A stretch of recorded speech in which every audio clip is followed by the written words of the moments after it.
তিন ব্যক্তির বাড়িতে কখনো দাওয়াতে যাবেন না। যদি এরা আপনার হাতে পায়ে ধরেও আপনাকে দাওয়াত করে, তাও আপনি কখনো দাওয়াতে যাবেন না। যদিও রাসূল সাল্লাল্লাহু আলাইহি ওয়াসাল্লাম বলেছেন, লিল মুমিন আলাল মুমিনাতি সিত্তা খিসাল, একজন মুমিন অপর মুমিনের 6টি হক রয়েছে। ইয়াউদুহু ইযা মারিদ, যখন সে অসুস্থ হবে তখন তাকে দেখতে যাও।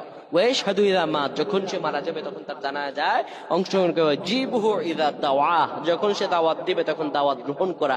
কিন্তু কেউ যদি নিজের ব্যক্তিত্ব ধরে রাখতে চান, নিজের আমল কবুল করাতে চান, এই তিন ধরনের ব্যক্তির দাওয়াতে কোনোদিনও যাবেন না। এতে আপনার আমল নষ্ট হয়ে যেতে পারে, আপনার ব্যক্তিত্ব ধ্বংস হতে পারে। 1 নম্বরে, যে ব্যক্তি হারাম খায় ওই ব্যক্তির বাড়িতে দাওয়াতে যাওয়া যাবে না।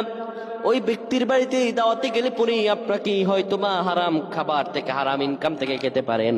আপনার খাবার যদি হারাম হয়, আপনার তো আল্লাহর দরবার কবুল হবে না। 2 নম্বরে, সুদখোরের বাড়িতে দাওয়াতে যাওয়া যাবে না। 3 নম্বরে, যে ব্যক্তি খাওয়ানোর পরে খোটা দেয় এমন ব্যক্তির দাওয়াতে যাওয়া যাবে না। এমন ব্যক্তির বাড়িতে দাওয়াতে গেলে পরে ওই ব্যক্তি খাওয়ানোর পরে আবার